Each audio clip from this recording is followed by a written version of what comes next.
ಮತ್ತೆ ಇವರು ಚುನಾವಣೆ ಪ್ರಚಾರಕ್ಕೆ ಬರ್ತಾ ಇದ್ದಾರೆ. ನಾಚಿ ಆಗಬೇಕು. ಯಾವ ಮುಖ ಇಟ್ಕೊಂಡು ಓಟ್ ಕೇಳಕ್ ಬಂದಾರ? ಯಾವ ಮುಖ ಇಟ್ಕೊಂಡು ಇವತ್ತು ನೋಡಿ ಓಟನ್ನ ಕೇಳಲಿಕ್ಕೆ ಇವ್ರು ಬರ್ತಾ ಇದ್ದಾರೆ. ಇವರಿಗೆ ಒಂದೇ ಒಂದು ಅಭಿವೃದ್ಧಿ ಕೆಲಸವನ್ನ ಮಾಡ್ಲಿಕ್ಕೆ ಯೋಗ್ಯತೆ ಇಲ್ಲ. ಹೇಳಿದ್ರು 2 ಕೋಟಿ ಉದ್ಯೋಗ ಕೊಡ್ತೀನಿ ಅಂತ ಹೇಳಿದ್ರು. ಯಾರಿಗಾರು ಉದ್ಯೋಗ ಕೊಟ್ರ?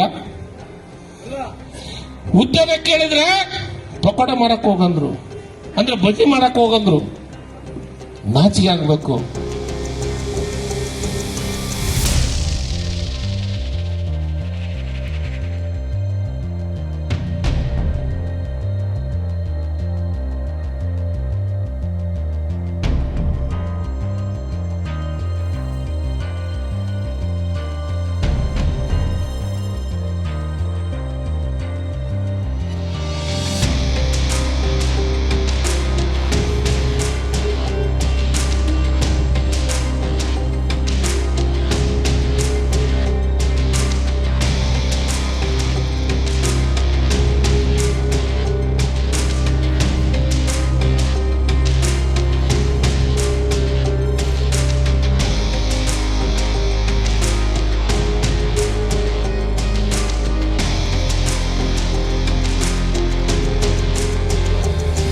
ಮತ್ತೆ ಇವರು ಚುನಾವಣೆ ಪ್ರಚಾರಕ್ಕೆ ಬರ್ತಾ ಇದ್ದಾರೆ. ನಾಚಿ ಆಗಬೇಕು. ಯಾವ ಮುಖ ಇಟ್ಕೊಂಡು ಓಟ್ ಕೇಳಕ್ ಬಂದಾರ? ಯಾವ ಮುಖ ಇಟ್ಕೊಂಡು ಇವತ್ತು ನೋಡಿ ಓಟನ್ನ ಕೇಳಲಿಕ್ಕೆ ಇವ್ರು ಬರ್ತಾ ಇದ್ದಾರೆ.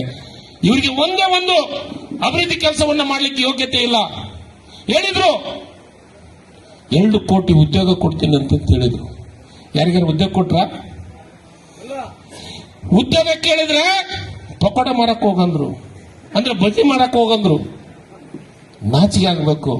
ಇನ್ನು ಅವ್ರು ಯಾರ ವಿದ್ಯಾರ್ಥಿಗಳು ಯುವಕರು ಮೋದಿ ಅಂದ್ರೆ ಅವರಿಗೆ ಕಪಾಳಕ್ಕೆ ಮುಡಿಬೇಕು. ನಾಚಿಗೆ ಬರ್ಬೇಕ್ರಿ. ಇದು ಸಣ್ಣ ಕೆಲಸನ? 2 ಕೋಟಿ ಉದ್ಯೋಗ 1 ವರ್ಷಕ್ಕೆ ಕೊಡ್ತೀನಿ ಅಂದು 10 ವರ್ಷದೊಳಗೆ ಇವತ್ತು ನನಗನ್ಸಿದ ಮಟ್ಟಿಗೆ 20 ಕೋಟಿ ಉದ್ಯೋಗ ಆಗ್ಬೇಕಾಗಿತ್ತು ಮಕ್ಕಳು ಯುವಕರಿಗೆ.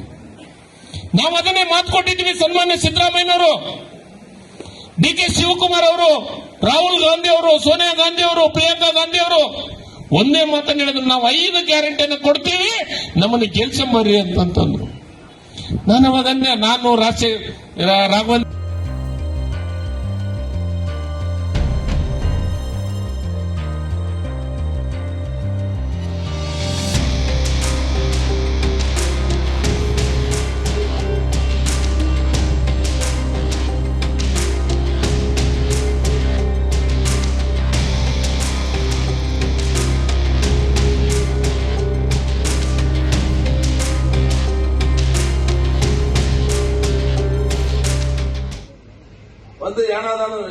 அதாவது எவ்வளவு பிரதமர் நாங்க பார்த்துக்கிறோம். இவ்வளவு மட்டமா பேசுற போது பிரதமரை நாங்க பார்க்கவே இல்லை.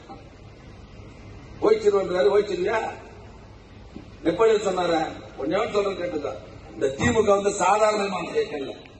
பல பேர் உயிர் தியாகம் செய்து வளர்க்கப்பட்ட இயக்கம். ரத்தத்தை சிந்தி வளர்ந்த இயக்கம் இந்த திமுக. யாரோ ஒழிக்கிறேன்னு சொன்னான், அவன் தான் ஒழிஞ்சு போயிடுவாங்க தவிர இந்த இயக்கம் கம்பீரமாக நிற்கும். எல்லாம் வேற எங்கன்னா போய் பாரு. நான் அமைச்சர் கொஞ்சம் அடக்கி வாசிக்கிறேன், இல்லைன்னா பீஸ் ஆகிடுவேன்.